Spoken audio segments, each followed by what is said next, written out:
The following program is presented by the HTM Podcast Network. And thegorillaposition.com, telling the stories of pro wrestling storytellers.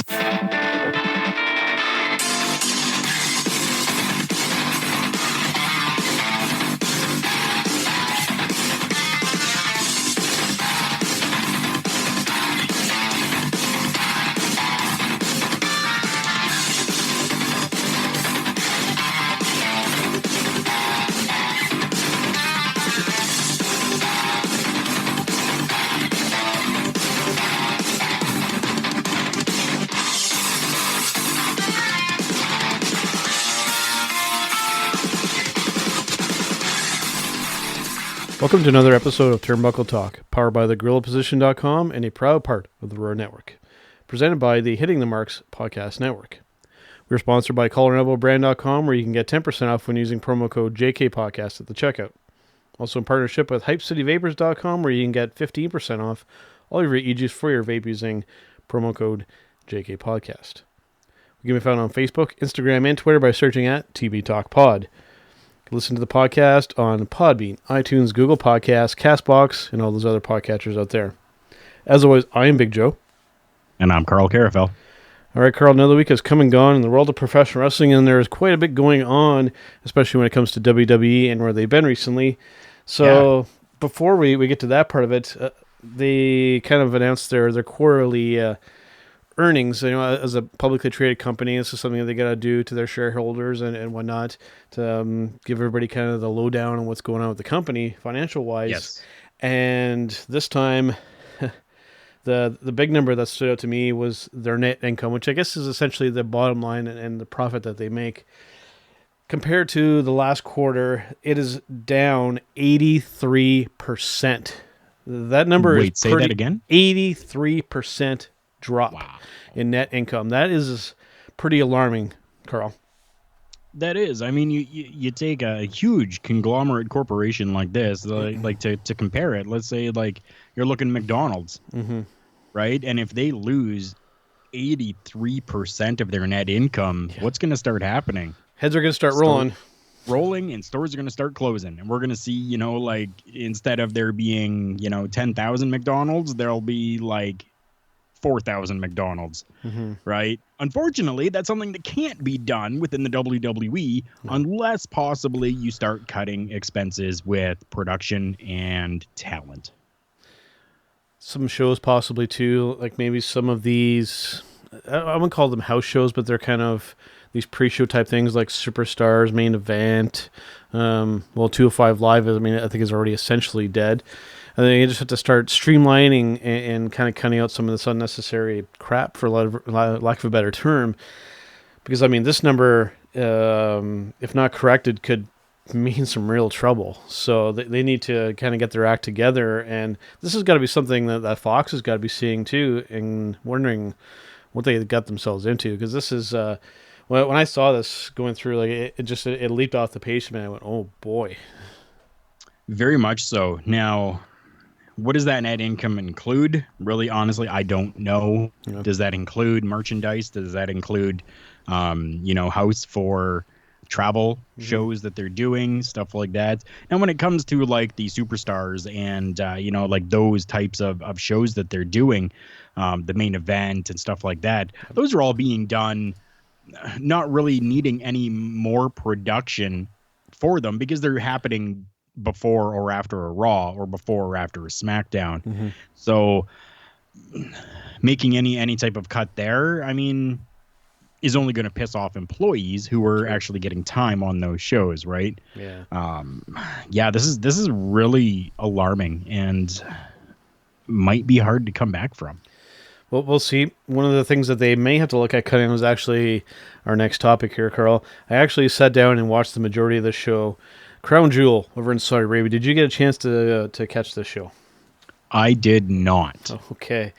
So let's kind of briefly go through what happened here. I didn't watch through the whole thing. I kind of did sort of watch the majority and then kind of fast forward through some of the commercials and some of the breaks. So you did a PVR and watch what you want. Essentially, yeah, because even on these quote-unquote pay-per-view type things, there's a lot of filler and a lot of advertising. And but anyways, So they kicked off with a pre-show, 20-man battle royal. Of course, as you guys are all aware, I'm a pretty big fan of the battle royal gimmick type match.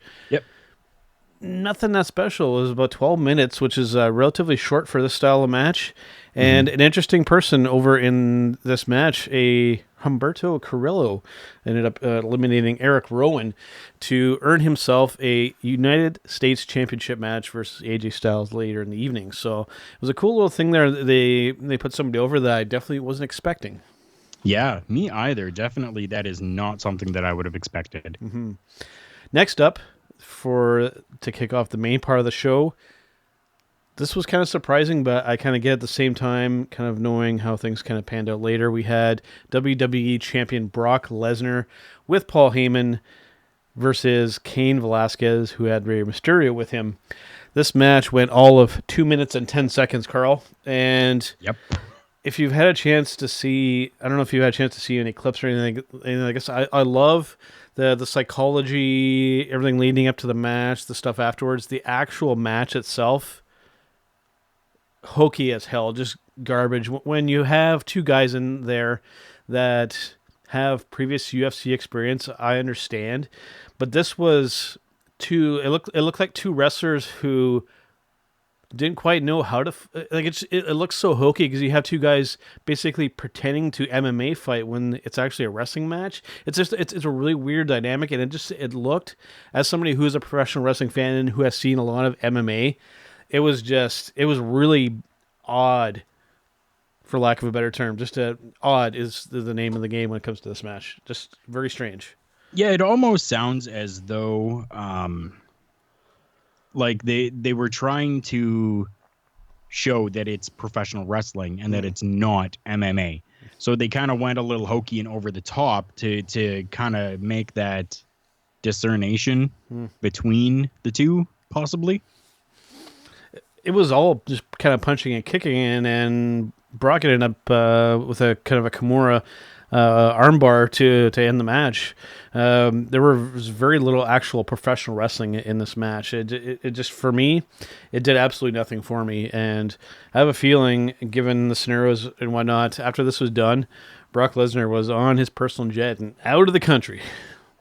So do you think maybe that it was Vince McMahon calling shots and saying, we need to maybe make a little bit of a mockery of MMA and go out there and just over the top and make it look like crap? That's an interesting theory there. Is it possible? Who knows at this point? At the end of the day, like I said, very, very short match. I get that length of match going over somebody smaller or somebody that you want to just kind of crush. This, I don't know. It doesn't do Cain Velasquez any favors. The dynamic is so strange. And now Brock is supposedly going over to Raw with the other title. It's so confusing what's going on there, and we'll see what happens going from this. Definitely. And keep in mind, people, that Cain Velasquez actually does have professional wrestling training and has worked down in, where is it, AAA, I believe. Mm-hmm. So he has actually, professionally wrestled. So it's not as though it was a situation of somebody coming in totally green to the business and, kind of going, well, what am I going to do here? Let's just make something up. No, both of them have professional wrestling training, so they could have gone out there and actually put on a pretty good professional wrestling match between two big guys, but ended up not doing so. Sight unseen, if you were to see this the first time and have never seen Cain Velasquez before, you would have thought that he had no professional wrestling experience whatsoever. Wow. Yeah. Very odd. But going from that to something that was, I guess, could best be I can't really use the proper terms. We tried not to swear in the show. A bit of a cluster, I think, is the best way to put this. It was a 9-team tag team turmoil match.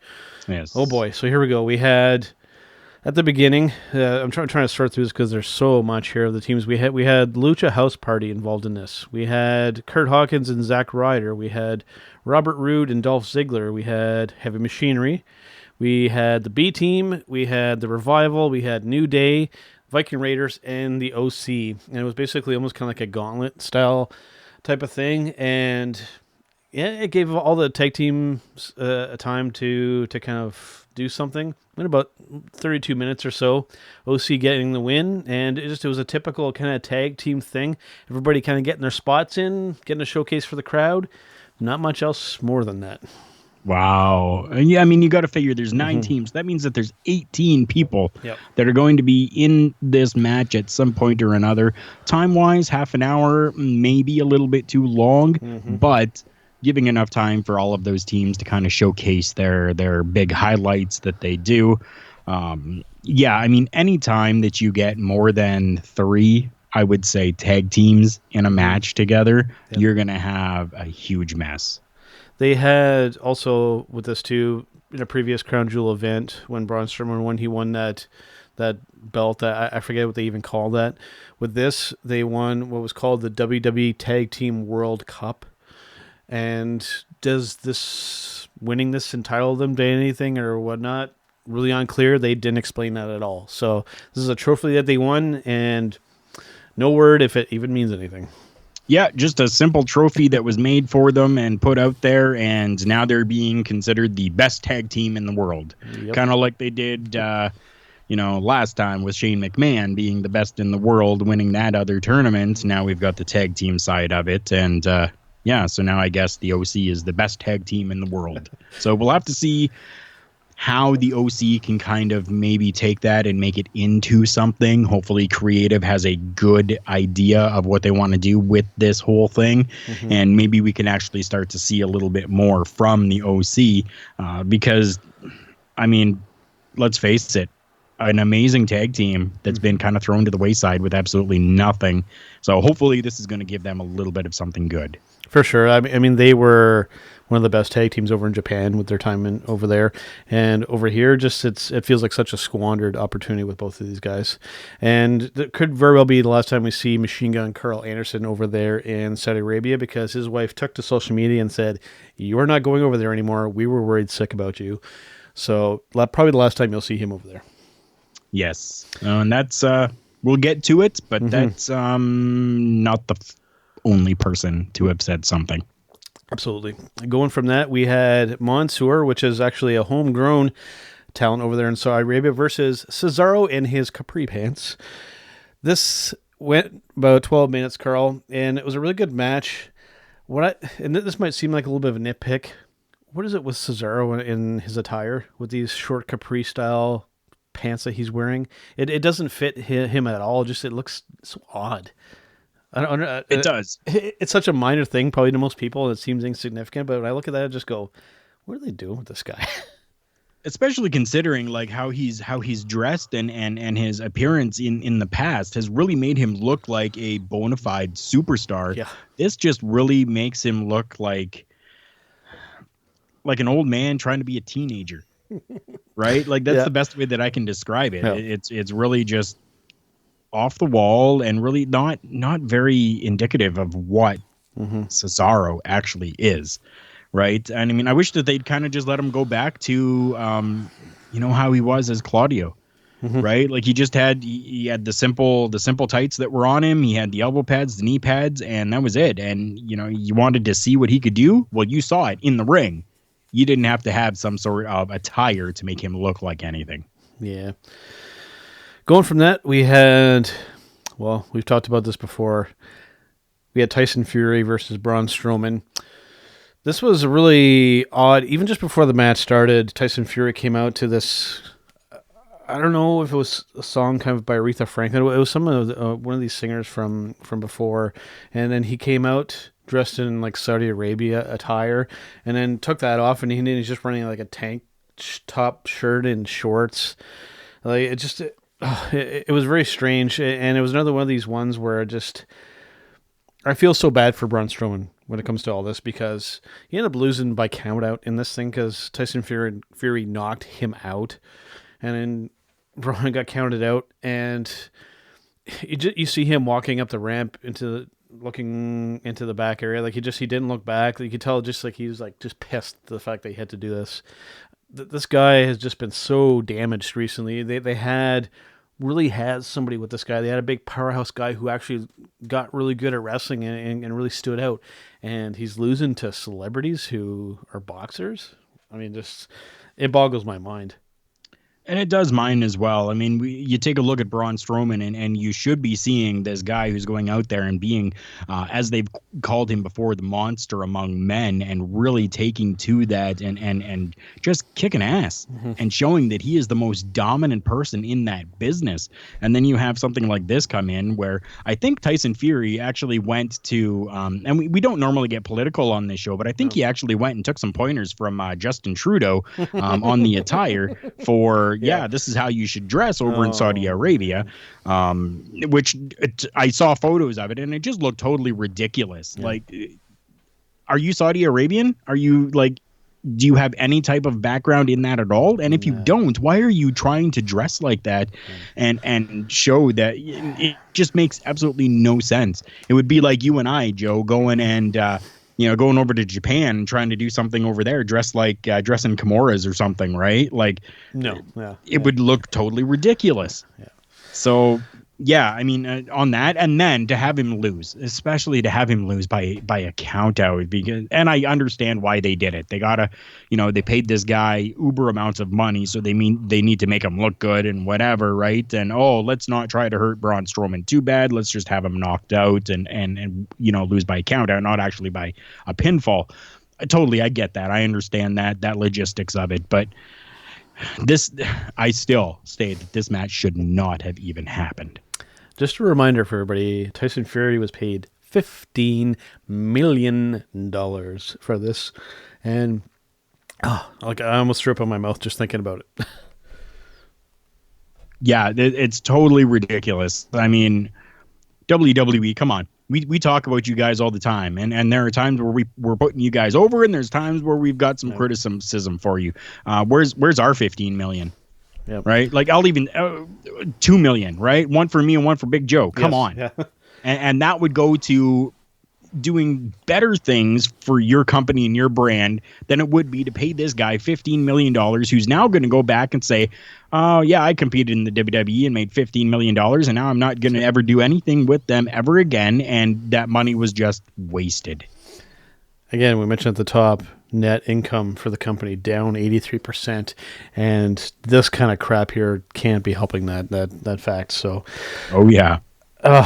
anyway, we'll leave that one as it is. Next up, we had probably the best match for this whole deal here. We had United States champion AJ Styles versus Humberto Carrillo. They went about just a little over 12 minutes in this match, and it was a really great back and forth. They both made each other look pretty good. AJ really made Humberto look really, really good in that. And this kid's got some potential, and we'll definitely be keeping a close eye on him. He hung in there with one of the best in the world. So props to him, props to AJ. This was the one good wrestling match, in my opinion, for this whole show. And honestly, that was expected. Mm-hmm. I mean, honestly, anytime that you have AJ Styles going out there in a match, whether it's for a championship or with a championship or just any type of singles match or even a tag team match, AJ Styles has always been that consummate professional who has always wanted to put everything forward.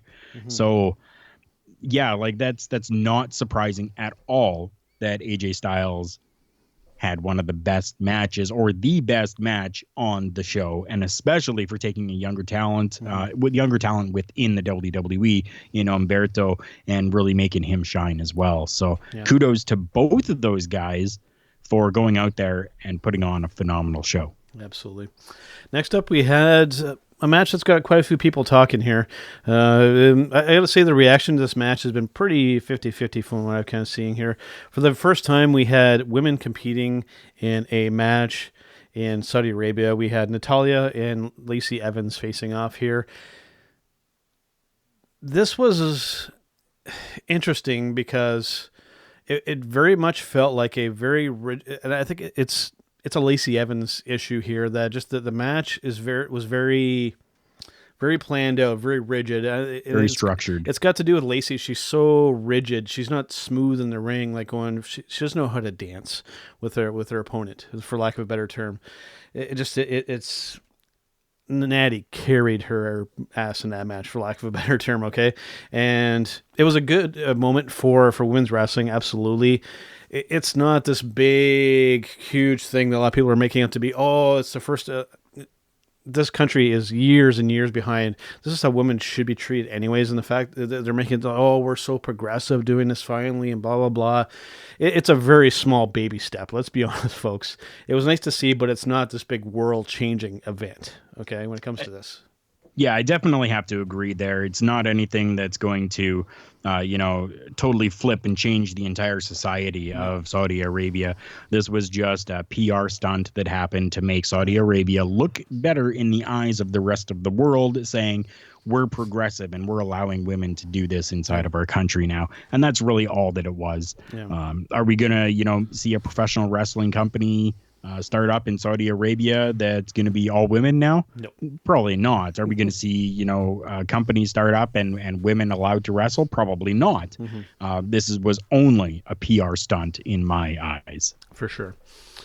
Going from that, we had Team Hogan versus Team Flair. This whole 10-man tag team match thing, which, well, we'll get into it kind of briefly here. We had on Team Hogan, we had Roman Reigns, Rusev, Ricochet, Shorty G, and Ali versus the team of Hulk Hogan, who actually had Jimmy Hart with him as well, believe it or not. That was what I was just talking about. I got my things a little bit backwards here. That was Hogan had Jimmy Hart with him and had those guys. On Team Flair, we had Randy Orton, King Corbin, Bobby Lashley, Shinsuke Nakamura, and Drew McIntyre. Now, looking at this list of guys on paper, you got something pretty cool here, but it's a 10-man tag team thing in WWE. This went almost 20 minutes, and just it's so hard to keep track of kind of what's going on with this type of match, and Team Hogan wins, and beyond that, I mean, there's nothing really memorable that happened in this. I think they totally went about it the wrong way.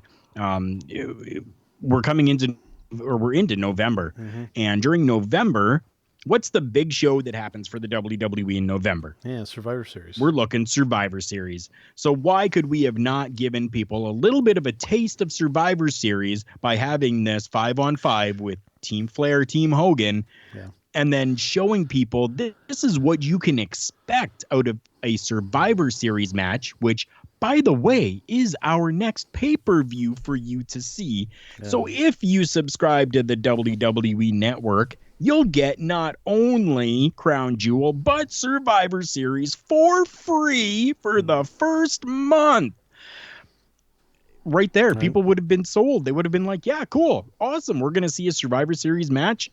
We're going to see a Survivor Series match on 2 different pay-per-views. How cool is that?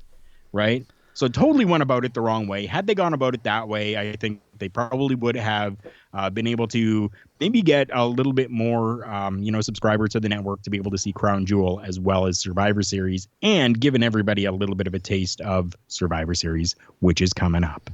If anybody listening to WWE, if you're listening right now, listen to my co-host. You should be paying this guy to book your shows. That's how you do it. It makes sense. We're going into Survivor Series. We're over in Saudi Arabia. Let's give people a taste of Survivor Series. Makes sense to me, but, I got a world of experience and knowledge when it comes to this stuff. Please, if you're listening, get a hold of me. You know our social media, at TB Talk Pod on Facebook, Instagram, and Twitter. Hit me up. Definitely. I mean, you got people, you got Drew McIntyre, you got Shinsuke Nakamura, Randy Orton, Bobby Lashley, you got the Cuck, Rusev in there, Ricochet, Roman Reigns. I mean, you got some of the best wrestling talent in the business, and it was kind of ho-hum. And it's just sad to say humdrum, but ho-hum works too. And we'll just move on from that one. We'll go on to, I guess, what you could call the main event. We had The Fiend, Bray Wyatt, versus Seth Rollins in a Falls Count Anywhere match for the WWE Universal Championship, where they had to add the stipulation in that, the match can't be stopped for any reason. Well, duh. I would love to kind of tell you what happened during this match, Carl, and the listeners, but they did this red light thing again, and I could hardly see what was going on. It was so hard to follow the action. The lighting was terrible. They did this red cane thing again, and it was so hard to follow the action. I I probably missed some stuff that happened because it was nearly impossible to watch it. 21 minutes, and I was lost. And now, how were you watching this? Were you watching this on your brand new computer, or were you watching this on your television? I'm watching this on the TV. So okay, and you've got a high def TV. I've got a high def TV. You got a 4K TV, do you not? I do have a 4K TV. And with 4K, and I understand that, like television standards really are still only pretty much broadcasting at a 720. Yeah. They haven't really hugely made a transition. WWE might be able to, on their own network, get away with doing maybe a 1080. Yeah. But even a 1080 with an up conversion with the 4K television should have allowed you to be able to see absolutely everything, even with that red light. So if that red light was there and you still could not see and you figure that you have missed stuff, WWE, that tells you something. You need to change things up a little bit. Yeah, just have the lights on as you normally would, or dim them a little bit. But this red stuff that was going on did nothing for me, and it made it so hard to watch the match. And I think I possibly could have enjoyed this one too. We had Bray Wyatt winning the Universal Championship, which makes sense with the Brock Lesnar thing. They're essentially switching the titles and the brands. So I guess they kind of forecasted this with the Brock Lesnar thing. But yeah, just disappointing that I would have liked to have seen what happened during this, but. Yeah, just the way that the production was piss poor, for lack of a better term. That is totally unfortunate. So there you go, people. Yeah. That was Crown Jewel. So we talked about some good. We talked about some unfortunate. Joe, tell me about this next thing that we have on the run here that is a little bit of an unfortunate. This is something that we're a little bit behind on, and I guess we probably should have mentioned on the last episode, but... because I kind of held back talking about this talk, because I know it's a very polarizing and kind of a thing going on here. We're talking about the situation with Jordan Myles and the T-shirt business here. What's your take on this, just before I kind of give you my spin here? I think things could have been handled a little bit differently.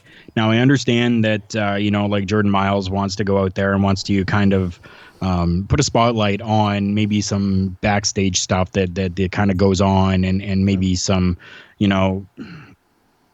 I don't even want to say racial, but I mean, it kind of is a little racial stuff that's happening behind the scenes, whether that's, Triple H or whether that's, Vince McMahon thinking that it's such good like it's really unfortunate that this has really come to light now, and I don't think that necessarily people are getting to really see behind the curtain and see exactly what the WWE is, but this kind of gives a little perspective maybe of how some of the superstars, whether they are of a different race, color, or a nationality, can sometimes be treated within the WWE.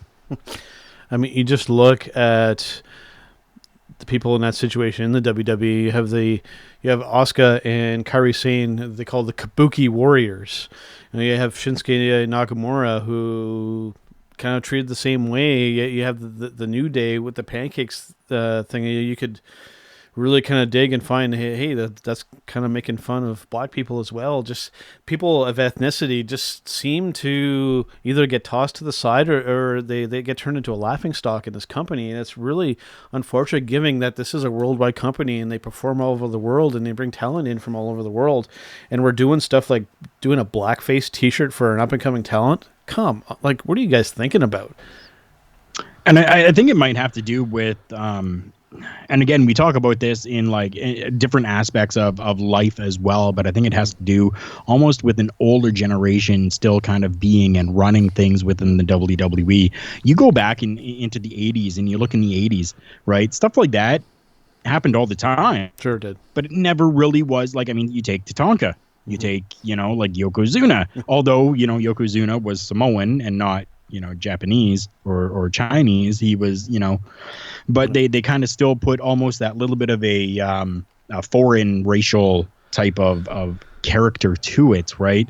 So, and back then, people didn't care, and it worked, right? But nowadays, with how things have progressed from the 1970s and the 1980s coming through, we're in 2019 already. We're almost at 2020. Right. So, I mean, something's got to give here. This is stuff that you can't be doing anymore. You need to maybe step away from trying to focus on the nationality of things and maybe more focus on the talent of things. Yeah, I think it's definitely a product of the times as well. Like you said, back in the 80s and the 90s, we were still kind of doing this racial stereotype thing kind of going on. But I think it was done more of a kind of a lighthearted kind of a tone. Whereas now it seems like with this one, when you look at the shirt, and I had to look at it for a little while before I kind of kicked things. I just went, okay, it's the guy's name with red behind it. And then I kind of put two and two together and I went, oh, okay. Yeah. Now I understand. Even for myself, Yeah. I didn't catch it right away. I didn't really catch it until I saw on Twitter somebody make a comparison between the T-shirt and the blackface logo, I guess, almost, or caricature that's been put out there for many years. That blackface caricature has been out there, and then to see the similarities between the two, I'm going, ooh, wait, yeah, that's no. So yeah, we'll see. Maybe they can kind of start getting their act together with this kind of stuff, or at least tone it down when it comes to some of the kind of the racial stuff, because it can leave a bad taste in some people's mouth, and we're seeing it in the numbers when it comes to revenue and income and viewership and whatnot. That just like you said, just showcase them as talents, and I don't know, it's a tough deal because in professional wrestling we got to have characters too. So there's a fine line between the two there. That's always hard, and it doesn't help in the situation that we have an aging guy who is very old school when it comes to this kind of philosophy. So I think that's something, with time could kind of get better. So, Yep. who knows? It might get a little bit worse before it gets better, but we'll definitely keep an eye on this kind of stuff. Definitely. Now, going back to a guy that we had talked about on this Crown Jewel show, and something that I saw that frankly has me a little bit worried. And we're talking about Mr. Ric Flair. I know a personal favorite of yours, Carl, and I know for a lot of people, Ric Flair is the man. A lot of people really respect him. The word is that he has been cleared to take bumps in a wrestling ring again, Carl. Now, this has me very, very concerned, and all I will say is, please don't. You have done plenty for the world of professional wrestling. You do not owe this business anything else. You have done it all. You don't need to do anything else. Just be that persona, be at ringside, be a mentor, be a manager. But for the love of God, Rick, don't take bumps in the ring anymore. You're going to explode, brother. And I totally agree with you there. I think if they really want to do something, like you mentioned there, put him into like a managerial type of role. Yes. And if he takes a bump on the outside, or he gets into the ring and gets hit, with a clothesline or something like that, right? Like that's totally different then. Yeah. Right, because he's been cleared to take that bump. He's got that one little bump that he took inside the ring, but other than that, it's not needed, right? So I mean, like if they're trying to get something like a Ric Flair versus Hulk Hogan at WrestleMania type of thing, don't do it. It is not needed at all. But to take a small bump on the inside of the ring or on the outside of the ring in a managerial type of sense. Cool. Yeah. I get that. And maybe that's what he's been cleared to do. Maybe. And I hope that that's all that it is. It's not a clearance to take bumps again in the sense of, you can go out there and put on a 20-minute match again. Yeah. Again, with this situation, we got to think, is this the Saudi people going, we want to see Ric Flair versus Hulk Hogan before these guys pass away? You got to think that it's got to be in the conversation. And I'll always say to both guys, and you too, Hulkster, don't do it, brother, because you guys are going to seriously hurt yourself. And then you're going to be, spending the rest of your career doing whatever with a walker and a wheelchair. Crippled. So, yeah, so don't do it. You guys have done plenty enough for the industry. We can argue back and forth whether we like either one of them or whatnot. You can't deny both of the guys' impact in the industry. They have, again, I'm repeating myself. You guys have done enough. Take it easy. Enjoy retirement and watch the new school take over. That's right. Speaking of, well, I guess these guys are kind of a combination of old school and new school. We have crowned the new AEW Tag Team Championships in the form of SCU. What did you think of this? Was this the right choice? Yeah, I think it was the right call. I mean, either team, whether it was SCU or whether it was the Lucha Brothers, I think either way, both teams are really faces within the company of AEW. So you couldn't have gone wrong either way that you went. Um, SCU, do I think that they kind of get over a little bit more with the crowd? Sure, definitely. They've got that whole, catchphrase of "this is the worst town I've ever been in," and it's really interactive with the crowd. Whereas, the Lucha Brothers, they have, the whole, like no fear type of thing, and that's all that they really do, and that's their crowd interaction. SCU seems to be more enveloped with the crowd and interacting with them. So I think that was probably the best way to do it. Did you see the matchup? I did. And thoughts on it? Yeah, I did enjoy it. And I will just say, I think that the right choice for the champions, especially for the company, because with the Lucha Bros, we know that, they've been, for lack of a better term, very kind of overexposed. I mean, we see them all over the place wrestling for a different number of promotions. These guys might not always be available to be on AEW Dynamite or what have you for the company. SCU, as far as I know, they're mainly just working with AEW, so they're the right choice, I feel, kind of going forward. Sentimentally, I would have preferred to have maybe seen Private Party or something like that win the tournament, because, I mean, they did an incredible job and really got over. But I think SCU is the good choice. Scorpio Sky, just Scorpio Sky. If you haven't had a chance to watch him work in the ring, whether it just be in singles or whether it be as part of this team, do yourself a favor and watch some AEW or seek out some of his other work. He is quickly kind of rising, and his stock is rising in the business. He is a pleasure to watch, folks. And the interaction was great with Lucha Bros. They're getting a little one-dimensional for me. The spots are kind of repeating, but it was still pretty good. I just don't want to see these guys. It's almost like they should be this team that maybe isn't there all the time, because I think if you do too much of this diving and jumping and flippy stuff all the time, that just it gets a little overexposed. So I think you need to use them a little bit more sparingly. And I agree with you there, especially if they're exposed in other companies as well, whether they're doing New Japan or whether they're doing AAA or AEW or any of these other companies that they decide to go and kind of work for. You've already got a team in, and you mentioned them, Private Party, that can do all of that stuff. Yeah. And then you have a team like Luchasaurus, right? So I mean, with Jungle Boy, right? Like, he can do all of that as well. Marco Stunt, same thing. He can go out there and really do all of these over the top, high flying, flippy type of moves.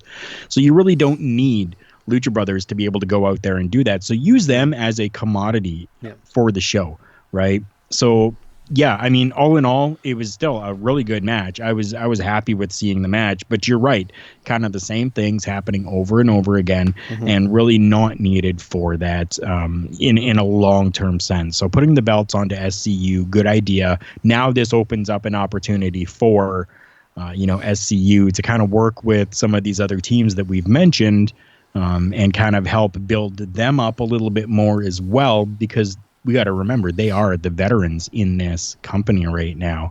So they can take their talents that they've had over the many years of being in the business and kind of help elevate these other guys as well. Now, just briefly, there was something that wasn't on the run when I did this up. I will just mention it briefly. After Crown Jewel, we did do SmackDown. And, of course, the majority of the talent that performed there ended up getting stranded. Essentially, I don't know all the details as to the reason why, but some of the stuff that kind of happened on SmackDown, just to touch on a few things. Brock Lesnar and Paul Heyman came out, and Paul Heyman referred to Brock Lesnar's victory over Cain Velasquez as quote-unquote spiritually orgasmic. I'm not sure what that is all about. I don't really agree with that sentiment on that, but it is what it is in the mind of Mr. Paul Heyman. And we essentially on this show had and I gotta say, our own Rick Vickery actually kind of called what happened with this whole thing here. We had an NXT invasion of SmackDown, and it was really cool. It was one of the better episodes of weekly television for WWFC in quite a while, and it was capped off by something that we'll get to in a little bit because we're going to get to our match of the week before we take our break here. So it was pretty cool to kind of see this. I was kind of expecting the Vince McMahon approach to be like a clip show or a highlight show and a couple of house matches or something like that, but they did the unexpected and they actually pulled out something kind of cool. So I was kind of impressed, actually. Yeah, our friends over at the HDM Podcast Network, they actually put a post out onto Facebook asking the people, what do you think is going to happen? And that's essentially what I had put in as well. I said either they're going to do a clip show, which I think still would have been a cool idea had you done a clip show of the new SmackDown talent that's come over. That's worked on SmackDown before. Yeah. So you take a lot of what they've done in the past and really reintroduce the people to these characters. And then, everybody's familiar with it again. Mm-hmm. Going from there, I had also suggested NXT. Yeah. So happy that it worked out that way. Definitely. Everything was good. Of course. So now, before we do take our break here, let's get to our match of the week segment, Carl. I think I'll go first this time. For me, this comes from what we were just talking about. It's coming from SmackDown. A lot of my match of the weeks have been coming from AEW and whatnot. This time it's coming from this episode of SmackDown and the main event between Adam Cole, NXT champion, versus Daniel Bryan, which was actually for that championship. Kind of a dream matchup for a lot of fans out there, and I thoroughly enjoyed this, and this was my match of the week, and it was really well done, and both guys just bringing it in and having Triple H and Shawn Michaels at ringside there, a little bit of a bonus there. But yeah, some cool stuff here. I thoroughly enjoyed this match. I honestly did as well, and the lead up to this, having first you see Daniel Bryan in the back talking to Triple H and Shawn Michaels, and then Daniel Bryan saying, I need to fight, I need somebody, and then Triple H says, well, I'm not dressed for it, but I know somebody who is, and then you see Shawn Michaels start to take off his jacket. And it was just a really cool thing to see, Triple H and Shawn Michaels back together again, kind of doing some little bit of hokey fun stuff. Yep. And then Shawn Michaels, going, oh, not me. Oh, it's cold in here. And he puts his jacket back on. And then you see Adam Cole. Very well done. I was very happy with that. And then the match itself was amazing. That was my number 2. Okay. For the week. Mine's actually coming from NXT. Okay. A little bit of odd one for people to kind of maybe think, but Io Shirai and Candice LeRae. Oh, wow. Nice. Both of them, I think, went out there and they really put on a good match. Candice LeRae really starting to come into the whole NXT type of environment.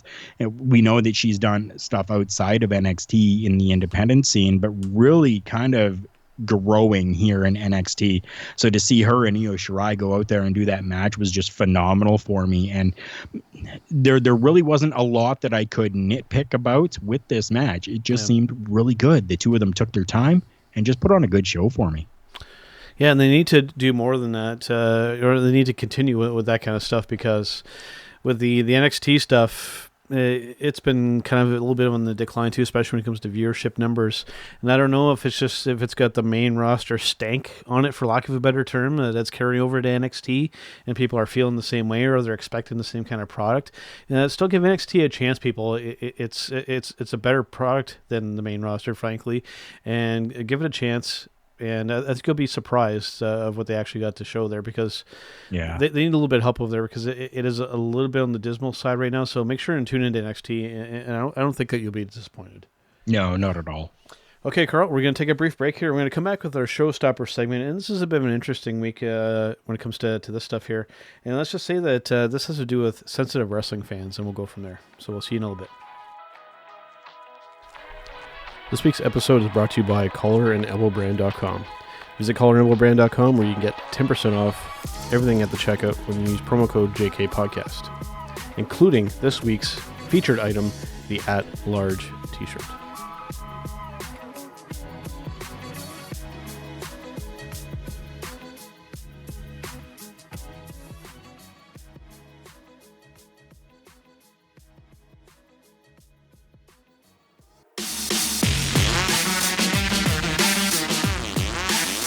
What's up, guys? This is the standard Dusty Gold coming from you from Fayetteville, Arkansas. I'm with Joe and Carl for Turnbuckle Talk. All right, guys, Big Joe and Carl Careful back here on Turnbuckle Talk. Yes, we are, guys, and we are at that time of the week that everybody seems to love. We continue on our social medias at TB Talk Pod on Facebook, Instagram, and Twitter.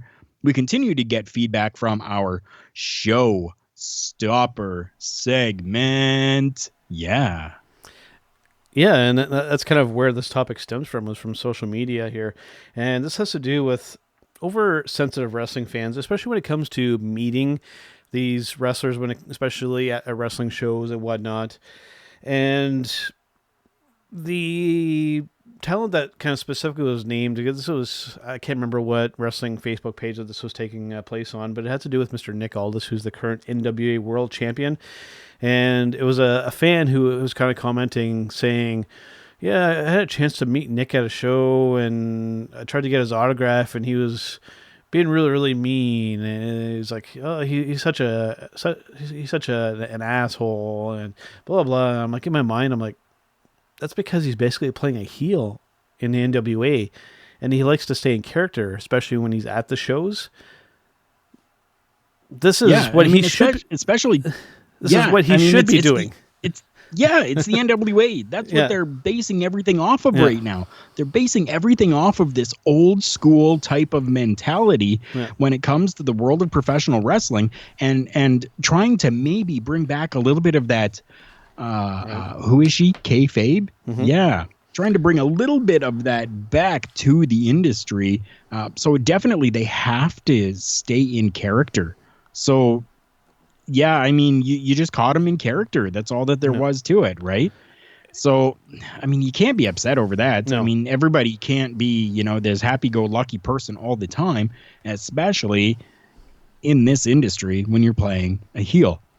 And especially outside of the WWE, when these guys, especially the guys who are playing heels, when they spot you as what we refer to as a wrestling mark, they're going to be a heel towards you because that is their job to do that.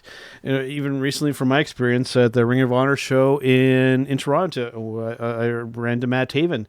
Very much having that persona until he kind of recognized who I was, and I was wearing my CWE shirt, and then he broke character and he was like, hey, how are you doing, brother? I remember you, and blah, blah, blah. But for the usual wrestling fan out there, when you run into a heel character, guess what? You're going to be treated like a wrestling mark. They're going to pie face you. They're going to rip up your sign. They might not sign your autograph. They're just being a bad guy. That's the way it should be, and that's the way it always has been. But some sensitive wrestling fans kind of take this to heart, and you shouldn't be. This is part of the show. This is how it should be working. And I don't know if maybe WWE is helping kind of create this kind of scenario, because when you go to like a meet and greet with WWE, regardless of whether they're a heel or whether they're a babyface, they're all kind of like, oh, hey, how's it going? And they're really, really nice. So maybe that could be part of the problem. It could be, but I also wonder what the context was that this person went up to Nick with. Right. Like if you went up to him and kind of ran up to him with, like a cell phone camera in his face and like videotaping this and stuff. Well, of course, he's going to have to stay in character. Yeah. Right. It's totally different. And even because you and we interviewed Nick a while ago, we're looking about 2.5 years ago. Yeah. One of the best interviews that we have done, one of the best people that we have had the opportunity to talk to. So interviewing Nick, he was a gentleman through and through. And I can't remember if he was playing a face or a heel character at the time, but outside of that, like, we cut and he like talked to us a little bit longer, and Mickie James had just had the baby not that like a year prior, right? And we heard the baby in the background, and he's talking about the baby and talking about Mickey and stuff like this. And that was one of the things that he said at the beginning, because we always, when we interview somebody, we always make sure that we're not stepping over any lines or boundaries, and we ask them, what can we not mention and talk about? Right. And that was it. That's all he said was, don't talk about Mickey. I do not want this to be about Mickie James. So we're like, okay, cool. That's fine. But afterwards, after all the recording stopped, then we talked about Mickie James for a while and, got to introduced to Mickie James. And it was a really cool experience. And that's coming from the same person that you're now saying was being, a downright crap guy to you. Yeah. Well, it all depends on really the context of things. Now, coming from the interview podcast stance, of course, it's going to be totally different. We get that. Yeah. But my dealing with a lot of these wrestlers in the past has been how you approach them and how you approach things. Yeah. We talked about Lacey Evans earlier, and I want to talk about something good about Lacey Evans. Okay. And that is that when she does meet and greets, I don't know if you've seen any videos or anything like this of meet and greets that she does. She stays in character. She does, yeah. She does not break that character. Yeah. She still signs the autograph. She still, allows the picture to be taken with her and stuff, but she stays in that character. Yeah. And then if you're cool about everything, in the end, it's like, all right, come on in here. Get a picture with the sassy Southern belle. Yeah. Right. So yeah, I think this might have been just a one-off situation possibly with this one person, and they probably approached it wrong. Mm-hmm. And back on our interaction with Nick there, when we were doing the actual interview, we asked what you can talk about. And this is because I believe at the time he was still, I think he was kind of in between Impact and what was Global Force Wrestling at the time. And Mickey was obviously in WWE. So, yeah. But I mean, that just results in the proper communication before we did the interview. When it's all when it comes to all this, folks, it's all in your approach to things. If, like you said, if you rush up and throw a camera in their face, hey, they may not take it the right way. But you need to be a little bit more respectful, and you'll more than likely, in most of these cases, get the respect given to you if you give it to them. That's right. And even if they are a heel character, they're going to play that heel as much as they possibly can until the very end, as long as you've gone about things the right way and been cool with everything. In the end, they'll break that character for 45 seconds, give you that autograph, give you that photo, and make sure that you're happy going home. Yeah. But yeah, they got to keep it up. They got to keep up appearances. Mm-hmm. All right, Carl, I think that about wraps up for this week. I don't see any kind of too much for late breaking news. The only kind of thing that stood out to me, they'll just kind of mention briefly, because I thought it was frankly kind of hilarious. So this has to do with a WWE legend saying that Adam Cole should take steroids. And this is coming actually from WWE Hall of Famer superstar Billy Graham, who said that he should be taking steroids so you can look like a champion. I noticed that as well. Yep. That almost made my head explode, Carl. I would at least hope that we're past those days of doing that. Adam Cole, just keep doing what you're doing. Don't listen to this guy. He comes from that kind of steroid age. And there may have been a time and a place for that, but that has come and gone. So just keep doing what you're doing. You're the NXT champion. You do very well. You're being mentored by one of the best out there, Shawn Michaels. Just keep it on, and don't go down that path. That's all I'll say. Definitely. And as we kind of hear a little bit more for next week, I think we should, maybe try to get a little bit more of a handle on is this whole Saudi Arabia situation that happened, because there is a lot coming out on social media right now from the superstars that were involved in this. So we want to make sure that we have absolutely all of our ducks in a row, so to speak, before we really make too much of a comment on this. That's why we haven't gone into it this week. Yep. We wanted to make sure that we had a clear understanding of everything that was going on beforehand, so that we're not just putting out dirt sheet stuff to you guys. So I hope that everybody can appreciate that and give us a little bit of time to be able to take a little bit of a further look into things. And hopefully we will have, a better understanding and maybe a clearer picture of what happened that we can bring to all of you come next episode. Yeah, absolutely. Couldn't say it better myself, Carl. All right, well, that wraps up for this week, and we'll see you guys on the next one. Ciao. This is the Deadbeat Wolf Teller, and you're listening to Turnbuckle Talk with Joe and Carl. In the shadows of the heads hang low.